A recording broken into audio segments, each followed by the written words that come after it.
الحمد لله الحمد لله نحمده ونستعينه ونستغفره ونؤمن به ونتوكل عليه ونعوذ بالله من شرور أنفسنا ومن سيئات أعمالنا من يهده الله فلا مضل له ومن يضلله فلا هادي له وأشهد أن لا إله إلا الله وحده لا شريك له وأشهد أن محمدا عبده ورسوله صلى الله عليه وعلى آله وسلم أما بعد.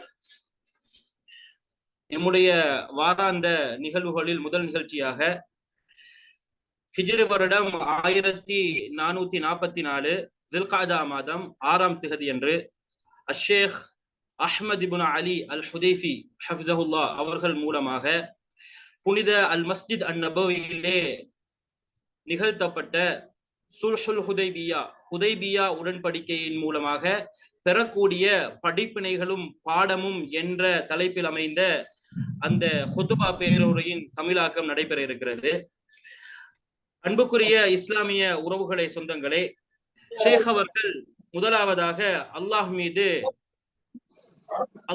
புகழ்ந்து நபி ஸல்லல்லாஹு அலைஹி வஸல்லம் அவர்கள் மீது ஸலவாத்தையும் சலாமையும் கூறியவர்களாக பள்ளிக்கு வருகை தந்திருந்தவர்களுக்கு தக்குவாவை பற்றி பேசக்கூடிய வசனங்களை எல்லாம் கூறிவிட்டு இந்த தக்குவாவை பற்றி உபதேசம் செய்கிறார்கள். தக்குவா என்பது இந்த மனிதனுடைய பிணைப்புகளிலே மிகவும் பலமானது. மனிதன் சேமித்து வைத்திருக்கக்கூடிய கட்டுச்சாதனங்களிலே மிகவும் நிலையானது இந்த தக்குவா என்பதாக மக்களுக்கு தக்குவாவை கொண்டு உபதேசம் செய்தார்கள். கூறிய பொழுது தஸவ்வது ஃபஇன்ன கைர ஸாதி தக்வா, நீங்கள் அதிகமாக கட்டிச்சாதனங்களை எடுத்துக்கொள்ளுங்கள், இந்த கட்டிச்சாதனங்களிலே மிகவும் சிறப்புக்குரியது இந்த தக்குவா என்பதாக கூறி இவருடைய உரையை ஆரம்பிக்கிறார்கள். அன்புக்குரிய இஸ்லாமிய உறவுகளே, நபி ஸல்லல்லாஹு அலைஹி வஸல்லம் அவர்களுடைய இந்த சீரா வாழ்வியல் என்பது, இந்த வாழ்க்கை முறை என்பது ஒரு தெளிவான ஒன்று. இந்த தெளிவான ஒன்றை யாரும் குழப்பி விடவும் முடியாது, யாரும் தீங்கிழைத்து விடவும் முடியாது. நபியர்களுடைய இந்த வாழ்வியல் முறை என்பது ஒரு பூந்தோட்டத்தை போன்று. இங்கு யாரெல்லாம் வருவார்களோ, யாரெல்லாம் அங்கு செல்வார்களோ அவர்களுக்கு ராஹத்தையே கொடுக்கிறது. அவர்களுக்கு எந்த கஷ்டத்தையும் எந்த நெருடலையும் இது கொடுப்பது கிடையாது. படிக்கும் நோக்கத்திலே கற்கும் நோக்கத்திலே யாரெல்லாம் செல்வார்களோ அவர்களுக்கு இதிலே சிறந்த படிப்பினைகளும் நன்மாராயங்களும் இருக்கின்றன போன்ற செய்திகளை கூறிவிட்டு, நாம் இருக்கக்கூடிய இவ்வாறான ஒரு மாதம், அதாவது துல்காதா மாதத்துடைய ஆரம்பத்தில் தான் நபி ஸல்லல்லாஹு அலைஹி வஸல்லம் அவர்கள் அப்பொழுது ஒரு தீர்மானத்தை எடுக்கிறார்கள், ஒரு முடிவை எடுக்கிறார்கள். என்ன? இந்த மாதத்தில் மக்காவை நோக்கி பயணம் செய்வது, அங்கே அல்லாஹுடைய இறையில்லத்தை தரிசிப்பது, உம்ராவுடைய கடமையை நிறைவேற்றுவது என்பதாக ஒரு முடிவை எடுக்கிறார்கள். ஏன் எடுக்கிறாங்க என்று பார்க்கிற நேரத்திலே நபி ஸல்லல்லாஹு அலைஹி வஸல்லம் அவர்கள் ஒரு கனவை காண்கிறார்கள். ஒரு கனவு காண்கிறார்கள். அந்த கனவில் என்ன காட்சி அளிக்கப்படுகிறது நபி ஸல்லல்லாஹு அலைஹி வஸல்லம் அவர்களுக்கு? நபி ஸல்லல்லாஹு அலைஹி வஸல்லம் அவர்களும் அவர்களுடைய தோழர்களும் மொட்டை அடித்தவர்களாக, முடியை கத்தரித்தவர்களாக அல்லாஹுடைய அந்த புனித மாளிகைக்குள் நுழைகிறார்கள். இந்த காட்சியை நபி ஸல்லல்லாஹு அலைஹி வஸல்லம் அவர்கள் காண்கிறார்கள். பொதுவாகவே நபி ஸல்லல்லாஹு அலைஹி வஸல்லம் அவர்களுக்கு கொடுக்கப்படக்கூடிய காண்பிக்கப்படக்கூடிய ருயா, கனவு என்பது சாலிஹான உண்மையான கனவு என்பது அது வஹையாக இருக்கிறது. இதை போன்றுதான் முன்னைய நபிமார்களுக்கும் வஹை இந்த கனவின் மூலமாக அறிவிக்கப்பட்டிருக்கிறது என்பதை புரிந்த நபி ஸல்லல்லாஹு அலைஹி வஸல்லம் அவர்கள் இந்த நன்மாராயத்தை தனது தோழர்களுக்கு எத்தி வைக்கிறார்கள். சஹாபாக்களும் குதூகலத்திலே மகிழ்ச்சியிலே அப்படியே மூழ்கி விடுகிறார்கள். ஏன் தெரியுமா? சுமார் 6 வருடங்களுக்கு பின்னால் தன்னுடைய சொந்த தேசம், தன்னுடைய உடைமைகள், தன்னுடைய சொத்துக்கள், அல்லாஹுடைய இறையில்லத்தை விட்டுவிட்டு மதீனாவிலே வந்து அவர்கள் குடியேறியதற்கு பின்னால் 6 வருடத்திற்கு பின்னால் இப்படியான ஒரு நற்செய்தியை அந்த சஹாபாக்கள் கேள்விப்படுகிறார்கள். அவர்கள் தன்னுடைய தேசத்துக்கு செல்லுவதற்கு அப்படியே காத்து கொண்டிருக்கிறார்கள். இப்படி சஹாபாக்களுடைய உள்ளத்திலே சந்தோஷம் அப்படியே சூழ்ந்திருக்கிறது. நபி ஸல்லல்லாஹு அலைஹி வஸல்லம் அவர்கள் துல்காதா மாதத்துடைய ஆரம்பத்திலே இந்த பயணத்தை மேற்கொள்வதற்கு தயாராகிறார்கள்.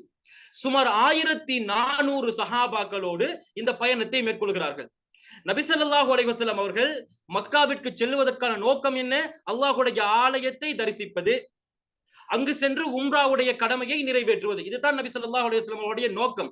இப்ப உம்ராவுக்கு செல்லக்கூடிய நபி அவர்கள் 1400 சஹாபாக்களோடு தயாராகிறாங்க.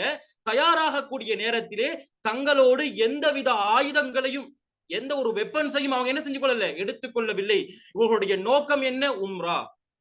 செல்லக்கூடிய நேரத்திலே இவர்கள் அறுத்து பலியிடுவதற்காக கால்நடைகளையும் தங்களோடு எடுத்துக்கொண்டு செல்கிறார்கள். எடுத்துக்கொண்டு செல்வது மட்டுமல்ல, அந்த கால்நடைகளுக்கு அடையாளமும் இட்டு செல்கிறார்கள். இந்த கால்நடை என்பது அல்லாஹுடைய ஆலயத்திற்கு சென்று உம்ராவுடைய கடமையை நிறைவேற்றியதன் பின்னால் அறுத்து பலியிடுவதற்குரிய கால்நடை என்பதை பார்ப்பவர்கள் புரிந்து கொள்ள வேண்டும். முஹம்மது ஸல்லல்லாஹு அலைஹி வஸல்லம் அவர்களும் அவர்களோடு வந்திருக்கக்கூடிய சஹாபாக்களும் யாரையும் கொலை செய்வதற்காகவோ, யாரையும் நோகடிப்பதற்காக வேண்டியோ, யாருடைய உரிமைகளையும் பறிப்பதற்காக வேண்டியோ, யாருடைய இரத்தத்தையும் ஓட்டுவதற்காக வேண்டியோ இங்கு வரவில்லை. அல்லாஹுடைய இறை இல்லத்திற்கு வருகிறார்கள், உம்ரா செய்ய வேண்டிய நோக்கத்திற்கு வருகிறார்கள் என்பதை புரிய வைப்பதற்காக வேண்டி, தெரியப்படுத்துவதற்காக வேண்டி தங்களோடு அடையாளமிடப்பட்ட கால்நடைகளையும் நபி ஸல்லல்லாஹு அலைஹி வஸல்லம் அவர்கள் எடுத்துச் செல்கிறார்கள். இப்படியே சென்று கொண்டிருக்கக்கூடிய நேரத்திலே துல் ஹுலைஃபா, இந்த மதீனாவுடைய எல்லை மீகாத், அந்த இடத்திலே நின்று தன்னுடைய இஹ்ராம் ஆடைகளை எல்லாம் அணிந்து கொள்கிறார்கள், நியத்தை வைத்துக் கொள்கிறார்கள், வைத்துவிட்டு பயணத்தை தொடங்குகிறார்கள். அப்படியே செல்லுகிறார்கள். ஹுதைபியா என்ற இடத்திலே நபி ஸல்லல்லாஹு அலைஹி வஸல்லம் அவர்களுடைய அந்த கஸ்வா என்று சொல்லக்கூடிய ஒட்டகம் அப்படியே படுத்து விடுகிறது. இன்னும் சிலர்கள் கூறுகிறார்கள் அது உள்ளே செல்லுவதற்கு மறுத்து விட்டது என்பதாக. உடனே நபி ஸல்லல்லாஹு அலைஹி வஸல்லம் அவர்கள் சொன்னார்கள், மா ஹலஅத்தில் கஸ்வா, என்னுடைய ஒட்டகம் இந்த கஸ்வா இருக்கிறதே இது உள்ளே செல்வதற்கு மறுக்கவில்லை. வமா ஸாகலஹா பிஹுலுகின், அப்படியான ஒரு பண்பும் அதற்கு இல்லை. வலாகின் ஹபஸஹா ஹாபிசுல் ஃபீல், யானை படைகளை யார் தடுத்து வைத்தானோ, எது தடுத்ததோ அதே தான் இந்த என்னுடைய கஸ்வாவையும் தடுத்து வைத்திருக்கிறது என்பதாக சொல்லிவிட்டு அப்படியே ஒட்டகத்தை அழைத்துக் கொண்டு சஹாபாக்களையும் அழைத்துக் கொண்டு இன்னும் முன்னேறி செல்கிறார்கள். இந்த ஹுதைபியாவுடைய எல்லை பகுதிக்கு சென்ற பொழுது நபி ஸல்லல்லாஹு அலைஹி வஸல்லம் அவர்களுக்கு ஒரு செய்தி எட்டுகிறது. மக்காவாசிகள், மக்காவில் இருக்கக்கூடிய குறைஷிகள் காத்து கொண்டிருக்கிறார்கள். முஹம்மதும் முஹம்மதுடைய படையும் வந்து கொண்டிருக்கிறது. இவர்களை காபாவை தரிசிக்க விடக்கூடாது, நாங்கள் தடுத்து நிறுத்த வேண்டும் என்பதாக அவர்கள் காத்திருப்பதாக ஒரு செய்தி நபி ஸல்லல்லாஹு அலைஹி வஸல்லம் அவர்களுக்கு கேள்விப்படுகிறது. நபி ஸல்லல்லாஹு அலைஹி வஸல்லம் அவர்கள் இந்த நேரத்திலே சொல்லுகிறார்கள், இன்னா லம் நஜ்அல் லிகிதால் அஹதின், நாங்கள் யாருடனும் போர் செய்யும் நோக்கத்திலே நாங்கள் மக்காவிற்கு வரவில்லை. நாங்கள் ஏன் வந்திருக்கிறோம்? வலாகின்னா ஜஅனா முஅ்தமிரீன், உம்ரா செய்ய வேண்டிய நோக்கத்திற்காக வேண்டி, உம்ராவை நிறைவேற்ற வேண்டும், அல்லாஹ்வுடைய ஆலயத்தை தரிசிக்க வேண்டும் என்ற நோக்கத்திற்காக வேண்டி மட்டும் தான் நாங்கள் வருகிறோம் என்பதாக நபி ஸல்லல்லாஹு அலைஹி வஸல்லம் அவர்கள் கூறுகிறார்கள். இருந்தாலும் மக்காவாசிகள் ஃபஅபவ் அய்யதுகுல மக்கா, மக்காவிற்குள் நபியவர்களும் நபியர்களுடைய தோழர்களும் நுழைவதை தடுத்து விட்டார்கள். எதற்காக வேண்டி? லிஅல்லா யதஹத்தஸல் அரபு அன்னஹு தഖல உன்வதன், அவர் வம்பாகத்தான் இந்த மக்காவிற்குள் நுழைந்திருக்கிறார் என்பதாக ஏனைய அரபிகள் பேசிவிடக் கூடாது, நினைத்துவிடக் கூடாது, நாங்கள் உங்களை காபாவை தரிசிக்க விட மாட்டோம் என்பதாக மக்காவாசிகள் தடுத்து விட்டார்கள். இந்த நேரத்திலே மிகப்பெரிய அளவுக்கு பேச்சுவார்த்தை நடக்கிறது, கருத்து பரிமாற்றம் நடக்கிறது. தங்களுடைய தரப்பு நியாயங்களை நபி ஸல்லல்லாஹு அலைஹி வஸல்லம் அவர்களும் சஹாபாக்களும் முன்வைக்கிறார்கள். இந்த நேரத்திலே இறுதியாக உடன்படிக்கை செய்து கொள்ளலாம் என்ற ஒரு முடிவுக்கு இரு தரப்பும் வந்து விடுகிறார்கள். அப்ப 1400 சஹாபாக்கள் நபி ஸல்லல்லாஹு அலைஹி வஸல்லம் அவர்களோடு இருக்கிறார்கள். இவர்களும் மக்காவாசிகளும் சேர்ந்து ஒரு உடன்படிக்கைக்கு வராங்க, நாங்க உடன்படிக்கை செய்து கொள்வோம். நபி ஸல்லல்லாஹு அலைஹி வஸல்லம் ஆம், உடன்படிக்கை செய்து கொள்ளலாம். என்ன உடன்படிக்கை? இந்த உடன்படிக்கையின் பேர் தான் சுல்ஹுல் ஹுதைபியா. ஹுதைபியா என்ற இடத்தில் நடைபெற்றதனால் இதற்கு பெயர் ஹுதைபியா உடன்படிக்கை. இந்த உடன்படிக்கையில் என்ன சொல்லப்படுகிறது, என்னென்ன கட்டளைகள் போடப்படுகிறது, என்னென்ன தீர்மானங்கள் எடுக்கப்படுகிறது என்று சொன்னால், முதலாவதாக சொன்னார்கள், இந்த வருடம் நீங்கள் காபா ஆலயத்தை தரிசிக்க முடியாது, நீங்கள் திரும்பி சென்று விட வேண்டும். அடுத்த வருடம் வேண்டுமானால் நீங்கள் இந்த காபா ஆலயத்தை தரிசிப்பதற்கு மக்காவிற்குள் நுழையலாம். இரண்டாவதாக என்ன சொன்னார்கள்? யாரிடம் ஆயுதங்கள் இல்லையோ, அந்த கால்நடைகளை ஓட்டி வருவதற்கான ஆயுதங்களை தவிர ஏனைய ஆயுதங்கள் யாரிடத்தில் இல்லையோ, இவர்கள் வேண்டுமானால் இந்த மக்காவிலே 3 நாட்கள் தங்கிவிட்டு செல்லலாம் என்ற ஒரு அனுமதியும் கிடைக்கப்பெறுகிறது. இது இல்லாமல் இன்னும் பல நிபந்தனைகள் போடப்படுகிறது. யுத்தங்கள் நிறுத்தாட்டப்பட்டிருக்கின்றன. அதே போன்று யாரெல்லாம் மக்காவிலிருந்து இஸ்லாத்தை ஏற்றுக்கொண்டார்களோ அவர்களை மதீனாவிற்கு அழைத்து செல்ல முடியாது. ஏற்றுக்கொண்டவர்கள் எல்லாம் மக்காவில தான் இருக்கணும், அவர்களை உங்களோடு சேர்த்து வைத்திருக்க முடியாது போன்ற நிபந்தனைகள் எல்லாம் போடப்படுகிறது. இப்ப இந்த நேரத்தில் நபி ஸல்லல்லாஹு அலைஹி வஸல்லம் அவர்கள் இதனை ஏற்றுக்கொள்கிறார்கள். ஆனால் சஹாபாக்களுக்கு இது கஷ்டத்தை ஏற்படுத்துகிறது. நியாயமற்ற தீர்மானங்கள், அநியாயமான தீர்மானங்கள் சஹாபாக்களுடைய உள்ளத்திலே கவலையை ஏற்படுத்துகிறது. அந்த நேரத்துல சஹாபாக்கள் எல்லாம் கேட்கிறாங்க, யா ரசூலல்லாஹ், எங்களுடைய தேசம் 6 வருடங்களுக்கு பின்னால் வந்திருக்கிறோம், அல்லாஹ்வுடைய ஆலயத்தை தரிசிப்பதற்கு தடை விதிக்கப்பட்டிருக்கிறது. கோபம் எழுகிறது, கவலை எழுகிறது, சஹாபாக்களுடைய உள்ளங்கள் எல்லாம் அப்படியே வெடிக்கிறது. இருந்தாலும் நபியோருடைய கட்டளை நபியோர்கள் ஏற்றுக்கொண்டார்கள். இந்த நேரத்திலே சஹாபாக்கள் என்ன செய்யறாங்க, அப்படியே திரும்பி போறாங்க. இந்த நேரத்தில் தான் அல்லாஹ் இந்த விடயத்தை குறித்து ஒரு சூறாவை இறக்கி வைக்கிறான். ஆயத்துக்களை பாருங்கள். அல்லாஹ் சொல்லுகிறான், சூரத்துல் ஃபத்ஹ் என்ற ஒரு அத்தியாயத்தையே இந்த விடயம் குறித்து தான் இறக்கி வைக்கிறான். இதை பாருங்கள். இதனுடைய முதல் வசனங்கள் தொட்டு இதனுடைய வசனங்களை பார்க்கக்கூடிய நேரத்திலே மிகவும் சுவாரஸ்யமாக அல்லாஹ் ஆரம்பித்து செல்கிறான். முதலாவதாகவே அல்லாஹ் சொல்லக்கூடிய நேரத்திலே சொல்லுகிறான், இன்னா ஃபதஹ்னா லக ஃபத்ஹம் முபீனா, உங்களுக்கு நாங்கள் தெளிவானதோர் வெற்றியை தந்திருக்கிறோம். சஹாபாக்கள் என்ன நினைச்சாங்க, நியாயமற்ற தீர்மானங்கள், மக்காவுக்குள் நுழைய முடியாது, அல்லாஹ்வுடைய இறையில்லத்தை தரிசிக்க முடியாது, உம்ராவுடைய கடமையை நிறைவேற்ற முடியாது, அடுத்த வருடம் தான் எங்களுக்கு இந்த வாய்ப்பு கிடைக்கும் போன்ற விடயங்களை எல்லாம் பார்த்துவிட்டு கவலையிலே மூழ்கி இருக்கிறார்கள். ஆனால் அல்லாஹ் என்ன சொல்கிறான், இன்னா ஃபதஹ்னா லக ஃபத்ஹம் முபீனா, உங்களுக்கு தெளிவானதோர் வெற்றியை தந்திருக்கிறோம். எதற்காக, லியக்ஃபிர லக மா தகத்தம மின் தம்பிக வ மா தஅഖர், உங்களுடைய முன்னைய பிந்தைய பாவங்களை மன்னிப்பதற்காக வேண்டி. அதே போன்று வயுதிம்ம நிஅமதஹு அலைக, அல்லாஹ்வுடைய நிஅமத்துக்கள் அருட்கொடைகளை உங்கள் மீது பூரணப்படுத்துவதற்காக வேண்டியும். வயஹ்தியக சிராத்தம் முஸ்தகீமா, அதே போன்று உங்களுக்கு நேரிய சீரிய தெளிவான பாதையை காண்பிப்பதற்காக வேண்டியும். வயன்சுரகல்லாஹு நஸ்ரன் அஸீஸா, பலமான ஒரு வெற்றியை உமக்கு கொடுப்பதற்காக வேண்டியும் அல்லாஹ் உங்களுக்கு தெளிவானதோர் வெற்றியை தந்திருக்கிறான். அப்ப சுல்ஹுல் ஹுதைபியா உடன்படிக்கை அல்லாஹ் எப்படி விவரிக்கிறான், ஒரு தெளிவானதோர் வெற்றி சொல்லிவிட்டு அல்லாஹ் இன்னும் அவர்களை ஆறுதல் படுத்துகிறான். எப்படி தெரியுமா, ஹுவல்லதி அன்ஸல ஸகீனத ஃபீ குலூபில் முஃமினீன், முஃமின்களுடைய உள்ளத்திலேயே ஒரு அமைதியை, ஒரு சாந்தத்தை இறக்கி வைத்தவன் தான் இந்த அல்லாஹ். எதற்காக வேண்டி, லியஸ்தாது ஈமானம் மா ஈமானிஹிம், அவர்களுடைய ஈமானை விட இன்னும் அவர்களுடைய ஈமான் அதிகரிக்க வேண்டும் என்பதற்காக வேண்டி. இதனை சொல்லிவிட்டு அல்லாஹ் தெளிவாக சொல்லுகிறான், வலில்லாஹி ஜுனூது ஸமாவாதி வல் அர்த், வானங்களுடைய பூமியுடைய படை அல்லாஹ்வுக்கு இருக்கிறது. வகான அல்லாஹு அலீமன் ஹகீமா, அல்லாஹ் மிக அறிந்தவன், நன்கு அறிந்தவன், ஞானமுடையவன் போன்ற செய்திகளை எல்லாம் இவர்களுக்கு அல்லாஹ் அறிவித்து கொடுக்கிறான். அப்ப பார்ப்பவர்களுக்கு இது அநியாயம் போன்று, நியாயமற்றது போன்றதாக தெரிந்தாலும் அல்லாஹ் முதலாவதாகவே இவர்களுடைய உள்ளத்திலே ஆறுதல் கொடுக்கிறான். இது தெளிவானதோர் வெற்றி என்பதை வஹி மூலமாக அறிவிக்கிறான். ஆக அன்புக்குரிய இஸ்லாமிய சகோதரர்களே, இப்படியான நிகழ்வுகள் நபி ஸல்லல்லாஹு அலைஹி வஸல்லம் அவருடைய வாழ்வியல், அந்த வாழ்க்கை வரலாற்றிலே இடம்பெற்றிருக்கின்றன, வாழ்க்கை புத்தகங்களிலே இடம்பெற்றிருக்கின்றன. இந்த ஒவ்வொரு நிகழ்வுக்கு பின்னாலும் மிகப்பெரிய படிப்பினைகளும் பாடங்களும் இருக்கின்றன. அப்படியான இந்த சுல்ஹுல் ஹுதைபியா என்ற நிகழ்விலே பல படிப்பினைகளும் பாடங்களும் இந்த முஃமின்களுக்கும் முஸ்லிம்களுக்கும் இருக்கின்றன. அப்படியான முதல் படிப்பினை பாடம் என்ன தெரியுமா? இதனை பற்றி கூறக்கூடிய நேரத்திலே, பொதுவாக ஒரு நிகழ்வு பார்ப்பவர்களுக்கு, வெளிப்படையாக பார்ப்பவர்களுக்கு அது அவர்களுடைய உள்ளத்தை காயப்படுத்தலாம், அவர்கள் வெறுக்கக்கூடியதாக இருக்கலாம். ஆனாலும் அதனுடைய முடிவை அல்லாஹ் எல்லோரும் புகழக்கூடியதாக ஆக்கி வைத்திருப்பான். ஒரு விடயத்தை வெளிப்படையாக பார்க்கக்கூடிய நேரத்திலே அது எங்களுக்கு முரணானதாக, அது எங்களுடைய உள்ளத்தை காயப்படுத்துவதாக, நாம் அதை வெறுக்கக்கூடியதாக தோன்றலாம். ஆனால் அதனுடைய இறுதி முடிவை இறைவன் எப்படி வைத்திருப்பான், அனைவரும் ஏற்றுக்கொள்ளக்கூடியதாக, அனைவரும் புகழக்கூடியதாக ஆக்கி வைத்திருப்பான். அதனால்தான் இந்த சுல்ஹுல் ஹுதைபியா பற்றி இறைவன் குறிப்பிடுகிற நேரத்திலே எப்படி சொன்னான், ஃபத்ஹம் முபீனா, தெளிவானதோர் வெற்றியை இறைவன் தந்திருப்பதாக கூறி காட்டினான். இப்படி பார்க்கக்கூடிய நேரத்திலே அல்லாஹ் இன்னொரு இடத்திலே சொல்றான். இப்போ அல்லாஹ் எப்படி இதோடைய படிப்பினை என்னது? முதலாவது, வெளிப்படையாக பார்க்கக்கூடிய நேரத்திலே அது எங்களை காயப்படுத்துவதை போன்று தெரியலாம், நாங்கள் வெறுக்கக்கூடியது போன்று தோன்றும். ஆனால் அதனுடைய இறுதி முடிவு, அதிலே சிறப்பான விடயங்கள் அதிகமாக காணப்படும். நாங்கள் எல்லோரும் அதனை புகழ்வோம், அல்லாஹ் அதை எமக்கு சாதகமானதாக ஆக்கி தருவான் என்ற முதலாவது படிப்பினை.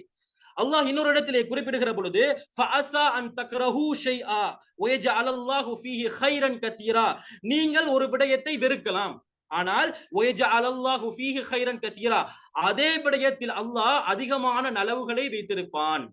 அப்ப நாங்க சரியாக புரிந்து கொள்ள வேண்டும். எம்முடைய பார்வையில் அது வெறுக்கக்கூடிய ஒரு விடயமாக இருக்கும், எம்மை காயப்படுத்தக்கூடிய விடயமாக இருக்கும். ஆனால் அந்த நிகழ்வுடைய கடைசியை பார்க்கக்கூடிய நேரத்திலே அதிகமான நலவுகள் அங்கே இருந்திருக்கும். இதை குறித்து பரா ரதியல்லாஹு அன்ஹு அவர்கள் குறிப்பிடுகிறார்கள், தஅத்தூன அன்துமுல் ஃபத்ஹ் ஃபத்ஹ மக்கா. ஃபத்ஹ் வெற்றி என்று சொன்னாலே உங்களுக்கு தோன்றுவது, நீங்கள் கருதுவது எது தெரியுமா? ஃபத்ஹு மக்கா, மக்காவுடைய வெற்றி. அதாவது ஹிஜ்ரி 8ஆம் ஆண்டு நடைபெற்ற மிகப்பெரிய ஒரு வெற்றி ஃபத்ஹு மக்கா. இதுதான் உங்களுக்கு தோன்றும். வெற்றி என்று சொன்னாலே மக்காவுடைய வெற்றியை தான் நீங்கள் கருதுவீர்கள். ஆனால் வகான ஃபத்ஹு மக்கா ஃபத்ஹன், மக்காவுடைய வெற்றி என்பதும் ஒரு வெற்றி தான். வனஹ்னு நஉத்துல் ஃபத்ஹ பைஅத்தர் ரிதுவான். ஆனால் நாங்களோ ஃபத்ஹ் என்று சொன்னால், வெற்றி என்று சொன்னால் பைஅத்துர் ரிதுவான், அதாவது சுல்ஹுல் ஹுதைபியா, இந்த உடன்படிக்கையை தான் வெற்றியாக பார்க்கிறோம் என்பதாக இந்த பரா ரலியல்லாஹு அன்ஹு அவர்கள் சொன்னார்கள். இதனை தொடர்ந்து இமாம் ஸுஹ்ரி அவர்கள் குறிப்பிடுகிற நேரத்திலே மா ஃபுத்ஹ ஃபில் இஸ்லாம் ஃபத்ஹுன் கப்லஹு வஅதமு மின் தாலிக, இஸ்லாமிய வரலாற்றிலே இந்த சுல்ஹுல் ஹுதைபியா மூலமாக, ஹுதைபியா உடன்படிக்கையின் மூலமாக கிடைக்கப்பட்ட வெற்றியை போன்று இதற்கு முன்னால் எந்த ஒரு வெற்றியுமே கிடைக்கவில்லை என்பதாக குறிப்பிட்டு காட்டினார்கள். சொல்லிவிட்டு சொன்னார்கள், இந்த நேரத்திலே ஒரு பாதுகாப்பு நிலவுகிறது. உடன்படிக்கை போட்டாச்சு இல்லையா, யுத்தங்கள் இல்ல, யாரும் யாரையும் தாக்கக்கூடாது, எல்லாரும் அவர்களுடைய வழியிலே இருக்க வேண்டும், சென்று விட வேண்டும், அடுத்த வருடங்கள் வாங்க, அப்படி எல்லாம் உடன்படிக்கை போடப்படுது இல்லையா. இந்த நேரத்திலே ஒரு அமைதி நிலவுகிறது. ஒருவரோடு ஒருவர் பேசிக்கொள்றாங்க, தாய் பிள்ளைகளோடு உறவினர்களோடு பேச்சுவார்த்தை நடக்கிறது, பேசுகிறாங்க. பேசக்கூடிய நேரத்திலே இமாம் ஸுஹ்ரி அவர்கள் குறிப்பிட்ட நேரத்திலே சொல்றாங்க, ஃபலம் யுகல்லிமு அஹதுன் ஃபில் இஸ்லாம் யஅகுலு ஷையுன், தனக்கு தெரிந்த விடயம் குறித்து இஸ்லாம் தொடர்பாக எவர் ஒருவர் பேசுகிறாரோ இல்லா தஹல ஃபில் இஸ்லாம், இஸ்லாத்தை பற்றி பேசினாலே இஸ்லாத்திற்குள் வந்து விடுவார். வலகத் தஹல ஃபீ தில்க ஸனத்தை, இந்த 2 வருடங்களுக்குள் மிஸ்லு மன் கான தஹல ஃபில் இஸ்லாமி கப்ல ذلك வ அக்ஸர், உங்களுக்கு தெரிந்திருக்கும், இந்த 2 வருடத்திற்குள் இஸ்லாத்திற்குள் நுழைந்ததை போன்று வேறு எப்பொழுதும் இஸ்லாத்திற்குள் இதற்கு முன்னதாக யாரும் நுழைந்தது கிடையாது என்பதாக சொல்கிறார்கள். அப்ப பாருங்க, இது வெற்றியா இல்லையா? எத்தனையோ யுத்தங்கள், பத்ர் யுத்தத்தில் தொடங்கி இந்த ஹிஜ்ரி 6ஆம் வருடம் வரைக்கும், அதாவது ஹந்தக் யுத்தம் வரைக்கும் சுமார் பல யுத்தங்கள் நடைபெறுகிறது. இதன் மூலமாக வெற்றியீட்டியதன் பின்னாலும் இஸ்லாத்திற்குள் நுழையாதவர்கள் கூட இந்த சுல்ஹுல் ஹுதைபியா நடைபெற்று 2 வருடங்களுக்குள் இஸ்லாத்திற்குள் நுழைகிறார்கள். அதைவிட அதிகமானவர்களை நுழைகிறார்கள் என்று சொன்னால் இது மிகப்பெரிய வெற்றியா இல்லையா? அப்ப பார்க்கக்கூடிய நேரத்திலே அது எங்களுக்கு முரண் போன்று தெரியலாம், எங்களை காயப்படுத்தலாம், நாங்கள் வெறுக்கலாம், ஆனால் அதனுடைய முடிவு மிகப்பெரிய வெற்றியாக இருக்கும் என்பதை இந்த சுல்ஹுல் ஹுதைபியாவில் இருந்து பெறக்கூடிய முதல் பாடம். இரண்டாவதாக, இந்த சுல்ஹுல் ஹுதைபியாவை பார்க்கக்கூடிய நேரத்திலே அல்லாஹுடைய ஹிக்மத்துடைய வெளிப்பாடாக, அல்லாஹுடைய ஞானத்தின் வெளிப்பாடாகவே இது இருக்கிறது. அதே போன்று நபி ஸல்லல்லாஹு அலைஹி வஸல்லம் அவர்கள் அல்லாஹுடைய இறை தூதர் என்பதை அறிவித்து தரக்கூடிய ஒரு ஆதாரமாகவே இது இருக்கிறது. எப்படி என்று பார்க்கக்கூடிய நேரத்திலே இந்த சுல்ஹுல் ஹுதைபியாவுடைய உடன்படிக்கை அச்சத்தை ஏற்படுத்தியது, முதலாவதாக கவலையை ஏற்படுத்தியது, காயத்தை ஏற்படுத்தியது. ஆனால் அதனுடைய இறுதி முடிவு மிகவும் ஆச்சரியத்துக்குரியதாக பல நலவுகளை ஈட்டி வந்தது.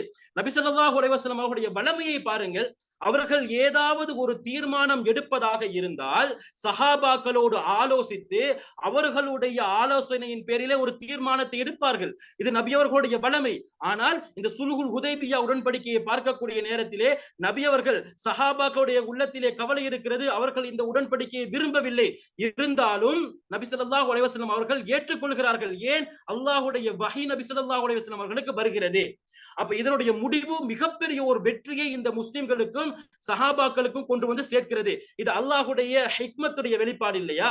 நபி ஸல்லல்லாஹு அலைஹி வஸல்லம் அவர்கள் ஒரு தீர்மானம் எடுப்பதாக இருந்தால் ஒரு இறை தூதருடைய தீர்மானம் எப்பொழுதும் வெற்றியிலே முடிவடையும் என்பதை இந்த சுல்ஹுல் ஹுதைபியா இந்த ஹுதைபியா உடன்படிக்கை எமக்கு காண்பித்து தரவில்லையா? இப்படியான செய்திகள், இப்படியான விடயங்களை எங்களுக்கு காண முடிகிறது. அதே போன்று அடுத்த படிப்பினையாக பார்க்கக்கூடிய நேரத்திலே இமாம் அவர்கள் குறிப்பிடும் பொழுது சொல்லுகிறார்கள், பொதுவாக மனிதனுடைய சிந்தனைக்கு ஒரு விடயம் எட்டாத பொழுது, மனிதனுடைய புத்திக்கு ஒரு விடயம் எட்டாத பொழுது இவர்கள் என்ன செய்வார்கள்? உடனே அந்த குர்ஆன் வசனத்தையோ அல்லது ஹதீஸ்களையோ என்ன செய்வார்கள்? ஆதாரங்களை மறுத்து விடுவார்கள். இப்படியானவர்களுக்கு ஒரு படிப்பினையை இந்த சம்பவத்திலே இறைவன் வைத்திருக்கிறான். எப்படி? முதலாவதாக சொல்லுகிறார்கள், பிஅன்ன லில் அக்ல் பிஅன்ன லில் அக்லில் பஷரி ஹுதூதன் ஹிய ஹுதூத் பஷரியா அல் காசிரா. பொதுவாகவே மனிதனுடைய இந்த பிரெயினுக்கு தானே, இந்த பிரெயினுக்கு ஒரு கெப்பாசிட்டி, ஒரு அளவுகோல் இருக்குது. இந்த அளவுகோலை தாண்டி அவனால் எதையும் சிந்திக்க முடியாது, எதனையும் கற்பனை செய்து பார்க்க முடியாது. இந்த பிரெயினுக்கு ஒரு லிமிட்டேஷன், ஒரு வரையறையை இறைவன் வைத்திருக்கிறான். அப்ப மனிதனுக்கு எது தெரியுமோ, அவனுக்கு எது முடியுமோ அதைத்தான் அவன் இங்கே போட்டு சிந்திக்க முடியும். இறைவனுடைய வகி அவர்களுக்கு புரியவில்லை என்பதற்காக வேண்டி வகியை அவர்கள் ஒருபோதும் புறக்கணிக்க முடியாது என்பதாக மிகச்சிறந்த ஒரு பாடத்தை எங்களுக்கு பார்க்க முடிகிறது. அப்ப சஹாபாக்களுடைய பார்வையில நியாயமற்ற தீர்மானங்கள் எடுக்கப்பட்டது, அவர்களுக்கு அநியாயம் செய்யப்பட்டதாக அவர்களுக்கு தோன்றியது, கஅபா ஆலயத்தை விஜயம் செய்வதற்கு தடை விதிக்கப்பட்டதாக அவர்களுக்கு தோன்றியது. ஆனால் வஹி என்ன சொல்லுகிறது? இது ஃபத்ஹம் முபீனா, தெளிவானதோர் வெற்றியை இறைவன் வைத்திருக்கிறான். அப்ப பின்னால பெரும் வெற்றி கிடைத்ததா இல்லையா? சஹாபாக்கள் எல்லோரும் கஅபா ஆலயத்திற்குள் சிறப்பாக நுழைந்தார்களா இல்லையா? அப்ப அந்த நேரத்திலே அவர்களால் சிந்திக்க முடியவில்லை. ஏனென்றால் மனிதன் என்ற அடிப்படையில் மனிதனுக்கு கொடுக்கப்பட்டிருக்கக்கூடிய இந்த சிந்தனை என்பது அது சுருங்கியது, ஒரு லிமிட்டேஷனோட தான் அல்லாஹ் கொடுக்கப்பட்டிருக்கிறான் என்பதை இந்த படிப்பினையில் கூறப்படுகிறது. அடுத்ததாக இந்த மார்க்கத்தை பொறுத்தவரையிலே, இந்த மார்க்கம் என்பது தீனு ரஹ்மா வல் முசாலஹா, நல்லிணக்கத்தை விரும்பக்கூடிய ஒரு மார்க்கம், அன்பை விரும்பக்கூடிய ஒரு மார்க்கம், இரக்கத்தை போதிக்கக்கூடிய ஒரு மார்க்கம், மன்னிப்பும் மனப்பான்மை சமத்துவத்தை போதிக்கக்கூடிய ஒரு மார்க்கமாக இது இருக்கிறது என்பதை இந்த உடன்படிக்கையின் மூலமாக நாங்கள் பெறக்கூடிய படிப்பினை. எப்படி? நபி ஸல்லல்லாஹு அலைஹி வஸல்லம் அவர்களை பார்க்கக்கூடிய நேரத்திலே இந்த உடன்படிக்கை இவர்களுக்கு பாதகம் என்று தெரிந்தாலும், இவர்களை காயப்படுத்துகிறது என்பது தெரிந்தாலும், நபி அவர்கள் இந்த உடன்படிக்கையை ஏற்றுக்கொள்வதில் சற்று கூட பின்வாங்கவில்லை, அப்படியே ஏற்றுக்கொள்கிறார்கள். இந்த மார்க்கம் என்பது இந்த உடன்படிக்கையை அப்படியே கடைபிடிக்கிறது. உடன்படிக்கைகளில் பேசப்பட்ட வாக்குறுதிகளை, தீர்மானங்களை நிறைவேற்றுகிறார்கள். நபி அவர்கள் மாற்றம் செய்யவே இல்லை. அப்ப நபி அவர்கள் என்பவர்கள் வாக்குறுதியை நிறைவேற்றுபவர்களாக, உடன்படிக்கைகளை பேணுபவர்களாக, அன்பை பரப்புவர்களாக இருந்திருக்கிறார்கள் என்பதை இந்த உடன்படிக்கையின் மூலமாக நாங்கள் படிப்பினைகளை பெற்றுக்கொள்ள முடிகிறது. இப்ப இந்த படிப்பினையில நாங்க பார்க்க முடியும். எப்படி சொன்னாங்க இவங்க தெரியுமா? யாராவது இஸ்லாத்தை ஏற்றுக்கொண்டால் கூட இவர்கள் என்ன செய்ய முடியாது? அவர்கள் மதீனாவை நோக்கி வர முடியாது. அப்ப இஸ்லாத்தை ஏற்றுக்கொண்டவர்களுக்கு அநியாயங்கள் நடைபெறக்கூடிய வாய்ப்புகள் கூட மக்காவில் இருக்கலாம் என்பது கூட சஹாபாக்களுக்கு தெரியும். அப்படி இருந்து கூட நபி ஸல்லல்லாஹு அலைஹி வஸல்லம் அவர்களோடு இல்லை, இந்த உடன்படிக்கையை நாங்கள் ஏற்றுக்கொள்ள மாட்டோம், நாங்கள் போர் புரிவோம் என்று நபி ஸல்லல்லாஹு அலைஹி வஸல்லம் அவர்கள் கூறவில்லை. ஏனென்றால் எம்முடைய மார்க்கம் என்பது சகோதரத்துவத்தை பேணக்கூடிய, சமத்துவத்தை பேணக்கூடிய, அன்பை பரப்பக்கூடிய, சமாதானத்தை விரும்பக்கூடிய மார்க்கம் என்பதை நபி ஸல்லல்லாஹு அலைஹி வஸல்லம் அவர்கள் இந்த உடன்படிக்கையை ஏற்றுக்கொண்டதின் மூலமாகவே எமக்கு தெரியப்படுத்துகிறார்கள். ஆக இப்படியாக முதல் ஹுத்துபாவை முடித்த ஷேக் அவர்கள் இரண்டாவது ஹுத்துபாவிலும் இந்த படிப்பினைகளுடைய தொடர்ச்சியாக பேசக்கூடிய நேரத்தில் அவர்கள் கூறுகிறார்கள் என்னவென்று சொன்னால், நபி ஸல்லல்லாஹு அலைஹி வஸல்லம் அவர்களுக்கு ஆரம்பமாக மதீனாவில் வைத்து ஒரு கனவை காண்கிறார்கள் இல்லையா? ஒரு கனவை காண்பித்து கொடுக்கிறான் அல்லாஹ். எப்படி காண்பித்து கொடுக்கிறான்? சஹாபாக்களோடு நபி ஸல்லல்லாஹு அலைஹி வஸல்லம் அவர்கள் பாதுகாப்பான நிலையிலே மொட்டை அடித்தவர்களாக, முடியை கத்தரித்தவர்களாக அல்லாஹ்வுடைய ஆலயத்தை விஜயம் செய்கிறார்கள், தரிசிக்கிறார்கள், உம்ராவுடைய கடமைகளை நிறைவேற்றுவது போன்று ஒரு கனவை காண்கிறார்கள். இந்த கனவை நபி ஸல்லல்லாஹு அலைஹி வஸல்லம் அவர்களுக்கு அல்லாஹ் எப்படி செய்து கொடுக்கிறான்? உண்மைப்படுத்தி கொடுக்கிறான். ஃபத்ஹு மக்கா, 2 வருடங்களுக்கு பின்னால் மிகப்பெரிய ஒரு வெற்றியை, மக்காவுடைய வெற்றியை கொடுக்கிறான். முஸ்லிம்கள், முஃமின்கள் அனைவரும் பாதுகாப்பாக சென்று இந்த உம்ராவுடைய கடமையை நிறைவேற்றவில்லையா? அல்லாஹ்வுடைய ஆலயத்தை தரிசிக்கவில்லையா? அப்ப நபி அவர்களுடைய கனவு என்பது உண்மை என்பதை அல்லாஹ் இந்த சம்பவத்தின் மூலமாக நிரூபித்து காண்பிக்கிறான். அல்லாஹ் குறிப்பிடுகிற நேரத்திலே இந்த சூரத்துல் ஃபத்ஹ் என்ற சூராவுடைய கடைசி வசனங்களிலே லக்கது சதகல்லாஹு ரசூலஹு ருயா பில் ஹக்கி, நபி அவர்களுடைய இந்த கனவை அல்லாஹ் உயிர்ப்பித்து காட்டுகிறான், உண்மைப்படுத்தி காட்டுகிறான். லததுகுலன்னல் மஸ்ஜிதல் ஹராம் இன்ஷா அல்லாஹு ஆமினீன முஹல்லிகீன ருஊஸக்கும் முகஸ்ஸிரீன், முடியை வலித்தவர்களாக, முடியை கத்தரித்தவர்களாக, எந்த பயமும் இல்லாத நிலையிலே அந்த அல்லாஹ்வுடைய ஆலயத்திற்குள், காபத்துல்லாவுக்குள் நுழைவார்கள். அதே நேரத்திலே ஃபஅலிம மா லம் தஅலமு ஃபஜஅல மின் தூனி ذلك ஃபத்ஹன் கரீபா. அதே போன்று இது இல்லாத இன்னும் பல வெற்றிகளையும் இறைவன் ஆக்கி தருவான், நீங்கள் தெரியாத விடயம் கூட அல்லாஹ்வுக்கு தெரிந்திருக்கிறது என்ற தகவல்களை எல்லாம் இந்த வசனங்களிலே அல்லாஹ் குறிப்பிட்டு காட்டுகிறான். அதே போன்று இதுல இன்னும் ஒரு படிப்பினை இருக்கிறது, என்ன தெரியுமா? பாதுகாப்பான ஒரு சூழலை இந்த உடன்படிக்கையின் மூலமாக முஃமின்களுக்கு அல்லாஹ் ஏற்படுத்தி கொடுக்கிறான். எப்படி பாதுகாப்பான சூழல்? எமக்கு தெரியும், ஒரு உம்ராவுடைய கடமையை நிறைவேற்ற வேண்டும், அல்லாஹ்வுடைய மாளிகையை தரிசிக்க வேண்டும், ஹஜ்ஜுடைய கடமையை நிறைவேற்ற வேண்டும் என்று சொன்னால் ஒரு பாதுகாப்பான சூழலில் எந்த பதற்றமும் இல்லாமல் அமைதியாக செய்யப்பட வேண்டும். அப்படியாக இருந்தால்தான் எமக்கு மன நிம்மதியோடு சரியான முறையிலே செயற்படுத்த முடியும். அப்ப இந்த உடன்படிக்கையில என்ன பேசப்படுது? யுத்தம் நிறுத்தாட்டப்படுகிறது, அடுத்த வருடம் உம்ராவுக்கு வர முடியும், அல்லாஹ்வுடைய மாளிகைக்கு நுழைய முடியும் போன்ற நிபந்தனைகள் போடப்பட்டதின் விளைவாக எந்த பயமும் இல்லாமல் எந்த அச்சமும் இல்லாமல் அன்று தொடக்கம் இன்றைய நாள் வரை உலக முஸ்லிம்கள் அனைவரும் நிம்மதியாக சந்தோஷமாக அல்லாஹ்வுடைய கடமையை நிறைவேற்றுவதையும் கண்ணால் பார்க்கிறோமே. இதைவிட மிகச்சிறந்த ஒரு படிப்பினை இந்த பெற முடியுமா? இந்த படிப்பினையை இந்த சுல்ஹுல் ஹுதைபியா எமக்கு கொடுக்கிறது. அதே போன்று இன்னும் நாங்கள் பார்க்கக்கூடிய நேரத்திலே முஃமின்கள் அனைவரும் இதனை ஆரம்பத்தில் வெறுத்தாலும் பின்னால் இதனுடைய தாற்பயத்தையும் ஹகீகத்தையும் புரிந்து மிகப்பெரிய வெற்றிகளை இவர்கள் பெற்றுக் கொண்டார்கள். ஈமானிய உறுதியோடு இருந்தார்கள், உள தூய்மையோடு இருந்தார்கள். பின்னால் இறைவன் சிறந்த வெற்றிகளை இவர் கொடுத்தான். இப்படி பார்க்கக்கூடிய நேரத்திலே பல படிப்பினைகள் இந்த சுல்ஹுல் ஹுதைபியாவில் இருக்கிறது. ஆரம்ப தொட்டு கடைசி வரைக்கும் பார்க்கக்கூடிய நேரத்திலே இந்த மார்க்கம் என்பது முஹப்பத்துக்குரிய மாதம், அமைதியை பேசக்கூடிய மாதம், நிம்மதியை விரும்பக்கூடிய மாதம், யுத்தங்களையோ போர்க்களத்தையோ விரும்பாத ஒரு ஒரு மார்க்கமாக இருக்கிறது.